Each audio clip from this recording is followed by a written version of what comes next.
Good evening and thanks for joining us for Source 16 News at 10. I'm Tammy Hancock. Well, Attorney General Jack Conway and his Keep Kentucky Kids partners were in Hopkinsville today to raise awareness of prescription drug abuse. Here's Marie Fainter with more. Kentucky Attorney General Jack Conway shared a grim message to Christian County High School students. Prescription drug abuse leads to death. And there's no greater pain than watching, no greater pain in this world than watching your child be lowered into the ground. Over 400 students listened intently as Conway described the devastating consequences of prescription drug abuse. Last year we lost about 1,000 Kentuckians to prescription pill overdoses. That's more people dying from prescription pill overdoses than we have car wrecks in this state. Conway's visit was part of a statewide initiative he launched last fall to raise awareness against drug abuse. Just because a doctor prescribed it and it's sitting in your parents' medicine cabinet with the label on it, it's not okay to take it.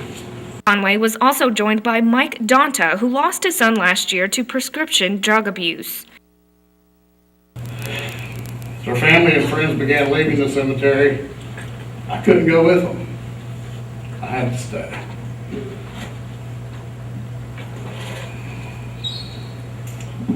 I was there when they put Michael's casket into the ground in a concrete box, guys. And I stood there and I watched them put a lid on top of that box. And then I had to go. I couldn't stand and watch them covered up with dirt. But I knew at that point that was the last time I'd ever see my son. The last time that I would ever see his face different than the 24-year-old young man that he was. According to Donta, his son's death has caused a huge void in his family's life. He liked to play his Nintendo and his Wii. As a young kid, he liked his bicycle. As he got older, he enjoyed driving a car. To drive the message home, a video featuring mothers who lost their daughters to drug addictions was shown to students. She lost weight, and that just doesn't come from other things. It just comes. Those are things that you need to look for that are include the prescription pills. Drugs become everything to them, everything, and they don't care what they have to do to get that next high. State Representative John Tilley also attended the program. In Kentucky, prescription drug overdose deaths have more than doubled between 2000 and 2009. Marie Fainter, Source 16 News. And talking about prescription drug abuse, a 25-year-old Hopkinsville man is behind bars after police seized a large quantity of prescription narcotics, marijuana, firearms, and over $33,000 in cash from his Holiday Park home. Anthony Derrick Daisy of 108 Treasure Island Court was arrested after a joint investigation between the Christian County Sheriff's Department Narcotic Division, K-9 Division, and the U.S. Postal Inspector's Office. Authorities found the drugs, guns, and cash when a search warrant was served at Daisy's Holiday Park home around 9 o'clock Thursday morning. According to the Sheriff's Department, Daisy was at home when the warrant was executed, and he was arrested and charged with first-degree trafficking in a controlled substance, possession of marijuana, and drug paraphernalia. He was lodged in the Christian County Jail on a $14,000 cash-only bond. Well, Murray State University will soon get a visit from an American Idol favorite. Country music recording artist and former American Idol finalist Josh Grayson is joining Nashville music business experts for a panel discussion on campus. The team will be on MSU's campus on Wednesday to share their knowledge of the music business industry. Panelists include Josh Grayson, Rod Essig of CAA Nashville, who is the agent for Tim McGraw, Martina McBride, and Leanne Rhymes, along with CEO of Full Scope Entertainment, Ken Madsen. The team are a part of the Nashville Association of Talent Directors College of Knowledge program. The discussion will be held Wednesday evening at 7 o'clock in Lovett Auditorium and is free and open to the public. The ceremony for the 45th Roundtable, a magazine for the arts, will be held at Hopkinsville Community College next week. The magazine is published annually by Hopkinsville Community College, funded by the Hopkinsville Community College Foundation Incorporated, and printed by Southern Printing. An editorial staff selected 67 pieces from nearly 500 pages of poetry and prose. as well as over 130 works of visual art. The ceremony will be held Thursday at noon at HCC's Roundtable Park, with the library located in the Learning Resource Center to serve as the event's alternative rain location. Thursday's event will also include an awards presentation recognizing community members and HCC faculty and staff that contributed to the 2011 edition of the Roundtable. A Graves County search team is assisting in the search for a missing West Tennessee girl. Members from the Four Rivers Canine Search, Rescue, and Recovery Team, which is based out of Simpsonia, traveled to Decatur, Tennessee to assist in the search for 20-year-old Holly Bobo. Bobo was last seen on April 13th as she was being led away from her home by a man wearing camouflage. Tennessee emergency management officials contacted the Graves County team today to aid in the search. 6 team members and 5 trained canines specializing in cadaver, tracking, and air scent will also be used in the search. Bobo is 5 foot 3 inches tall, weighs 110 pounds, and has blonde hair. Anyone with information should contact their local sheriff's department. Well, if you choose to litter in Mayfield, you may want to think twice. Mayor Teresa Cantrell has constructed a program to help combat the city's littering problem. Cantrell is urging the community to report someone they see littering by getting the license plate number, the date, time, and location of the crime. The mayor says the individuals will receive a letter reminding them that littering is a Class A misdemeanor and subject to fines up to $500.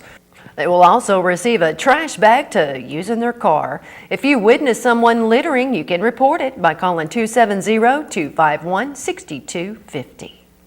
Students in Graves County will not have early release days next school year. The Graves County Board of Education agreed to turn 5 early release days into full school days next calendar year. Professional development for teachers will take place on September 16th, January 27th, and March 12th, and students will not attend class on those days. The amended calendar reflects law changes to Kentucky Senate Bill 1, which allows districts to offer full-day professional development for teachers. School officials say the changes will not affect teacher contracts. A 36-year-old Hopkinsville man has been arrested and charged with criminal trespassing and burglarizing the local airport. Samuel Kelly was taken into custody at the Hopkinsville Christian County Airport around 9 o'clock yesterday morning and charged with third-degree burglary, second-degree criminal trespassing, and receiving stolen property. Hopkinsville police were dispatched to Memorial Field Drive to check out a suspicious person that was seen at the airport on previous dates. Police found Kelly's vehicle in the parking lot and saw him walking around the corner of the western hangars towards officers, and he had an aviation map and manual, which he told officers he got from a hangar box. Police say Kelly apparently got into the fenced area of the airport by slipping through a gap at the bay door. Police obtained a warrant to search Kelly's home, where officers found stolen airport manuals as well as other charts and manuals. The report says Kelly's mother also asked police to remove his weapons due to possible mental instabilities. Kelly was lodged in the Christian County Jail. Meanwhile, Hopkinsville police are investigating the theft of a rental truck from a local business. Jim Fleming, owner of Skyline Housing on Fort Campbell Boulevard, told police yesterday afternoon that on March 18th, a known suspect, not identified on the report, had rented a budget rental truck and had not returned it. According to the report, the estimated value of the rental truck is $30,000. Christian County Public Schools Food Service Department is now accepting applications for summer feeding sites. Summer feeding sites can operate at local churches and organizations to provide Christian County youth between the ages of 2 and 18 free breakfast and lunch. The meals will be available between June 13th through July 22nd and are prepared at Christian County Middle School and then transported to other pre-approved feeding sites in coolers. The program is funded by the Federal Summer Feeding Program. For more information about establishing a summer feeding site, contact Food Service Director Sandra McIntosh at 270-887-7009. The Murray Callaway Endowment for Healthcare is helping make Callaway County schools a safer place. They recently donated an automated external defibrillator to the Callaway County school system to enhance safety for employees and students at risk of sudden cardiac death. An AED is an emergency medical device that delivers an electrical charge to a person who is experiencing a life-threatening, abnormal heart rhythm or sudden cardiac arrest. They also enable more people to respond to sudden cardiac arrest emergencies and to help save lives. The Hopkins County Sheriff's Department will have one more deputy to fight crime and patrol the county. Timothy Bailey was among 26 officers across the state to graduate basic training today at the Kentucky Department of Criminal Justice Training, located on Eastern Kentucky University's campus. The officers completed 18 weeks of training, which consisted of more than 750 hours recruit-level officer academy instruction. Authorities are investigating a theft that occurred a couple of months ago at Crofton's Gordon Park and Playground on Old Madisonville Road. The Christian County Sheriff's Department reported today that Cheryl Byram with the City of Crofton stated that around February 28th, unknown suspects removed 2 dual-head floodlights and 1 floodlight with all hardware and wiring valued around $2,840. Well, tonight's Mega Millions jackpot's up to $19 million, and Saturday's Powerball jackpot is $72 million.